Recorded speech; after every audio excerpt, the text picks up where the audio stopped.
안녕하세요. 록쌤의 문법 특강입니다. 9강이고요. 오늘은 이모음 역행동화와 두음법칙 두 가지에 대해서 알아보도록 하겠습니다. 찾아봤더니 이렇게 되어 있습니다. 어미는 맞는 말이에요. 표준어긴 한데 어머니를 낮춰서 하는 말입니다. 그러니까 시어머니가 며느리에게 부를 때는 어미라고 하는 게 맞는 거죠. 어미가 맞는 표현이에요. 그러면은 M이라는 건 뭐냐? 어미의 잘못된 표현이다 라는 거죠. 그렇다면 어미가 어떤 과정을 통해서 M이로 발음이 되는지 알아보도록 하겠습니다. 그게 바로 이모음 역행동화입니다. 이모음 역행동화가 그럼 무엇인지에 대해서 한번 알아보도록 하죠. 우선은 모음표를 한번 보시겠습니다. 이거는 외우고 계셔야 돼요. 못 외웠으면 오늘이라도 외워주시고, 자, 이모음 역행동화는 이 모음이 동화주예요. 얘 때문에 일어나는 현상인데 얘가 후설 모음에 영향을 미치게 됩니다. 후설은 이제 뒤에 있는 이 5개 모음이 되는 거죠. 자, 그래서 먼저 이 피동화주 모음이 동화가 돼요. 이 모음에 의해서. 근데 모음은 우리가 이제 가장 약한 모음이다 이런 얘기를 했었거든요. 그렇기 때문에 얘는 이 모음과 만났을 때 동화되는 게 아니라 탈락됩니다. 탈락해서 없어지기 때문에 피동화주에서 은은 포함되지 않습니다.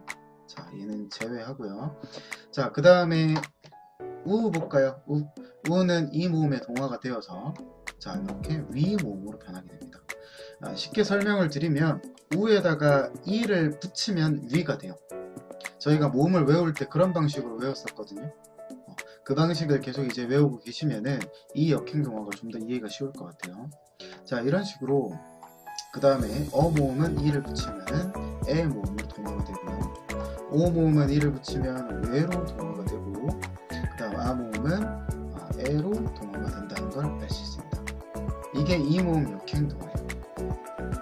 자, 그럼 이 모음 역행동화를 공식화 해볼게요. 자, 어, 아, 우, 오 등의 후설 모음이 이 모음이라는 동화주를 만나게 되는 거죠. 자, 그랬을 때 이 모음의 영향으로 어가 에로, 아가 에로, 우 위로, 오는 외로 변하는 현상을 이 모음 역행동화다 라고 한다는 겁니다. 이거 지금 다 외우기 좀 힘들거든요. 그래서 모음표를 숙지를 하시고 그리고 나서 공부하시면 아마 훨씬 더 쉽게 알 수 있을 겁니다. 예를 한번 보시죠. 자, 남비가 있습니다. 남비. 좀 생소하죠? 왜냐하면 남비에서의 아가 이 모음을 만나서 동화를 입겠지? 그래서 아가 에로 변합니다. 이 모음 역행동화. 변한 형태가 더 자연스럽죠? 냄비. 자, 그 다음에 이런 것도 있습니다. 이거는 지금 세대는 많이 안 쓰고요. 할머니 세대가 많이 쓰세요. 할아버지 할머니 세대가. 자, 고긴데 오가 이랑 만났다. 보이시죠?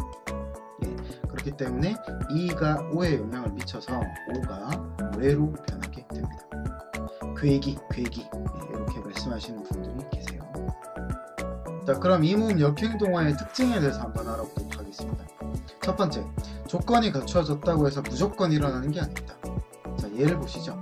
사기치다 할 때 사기가 있는데 얘가 아가 이랑 만났다고 해서 무조건 세기로 변한다 이런 건 없다는 겁니다. 모기가 외기라고 불리지 않는 것도 같은 현상입니다. 두 번째, 일반적으로 이 모음 역행동화를 입은 단어는 비표준어로 처리됩니다. 표준어가 아니라는 뜻이에요. 그러니까 아비아를 에비아라고 부르는 것도 친근하게 부를 수는 있겠지만 표준어로 인정되지는 않습니다. 미장이라는 직업이 있습니다. 실내 인테리어라고 생각하시면 되는데 이것도 미쟁이라고 부르는 것은 비표준어라는 거죠. 자, 국어가 어려운 이유는 항상 예외가 있기 때문이죠. 예외 보겠습니다.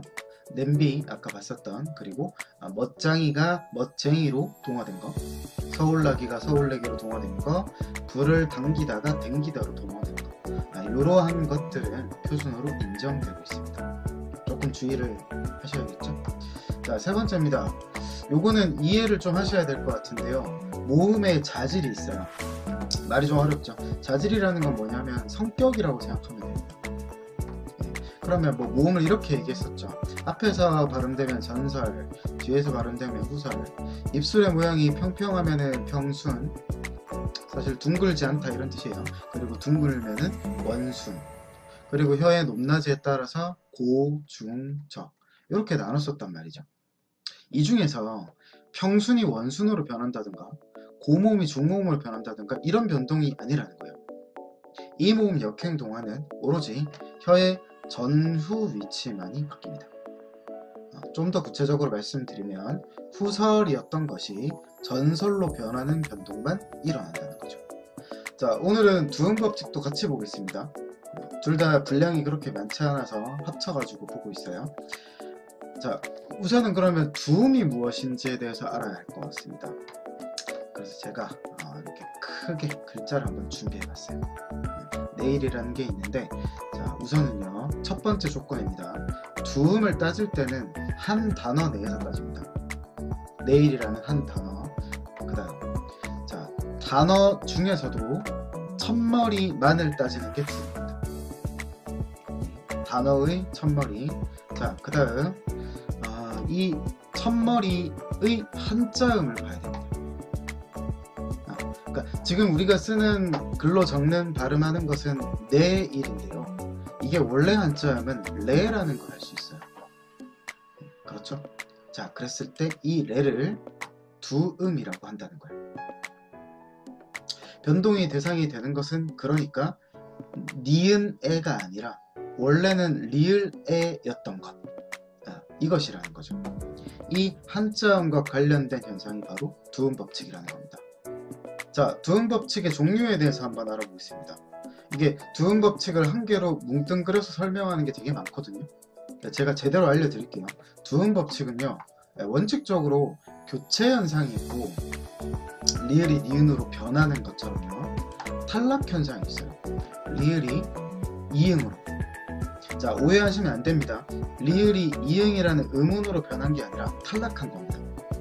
그러나 아까 전에 단어의 첫머리라고 얘기했었잖아요. 첫머리에 오는 이응은 음운이 아니다. 기억나시죠?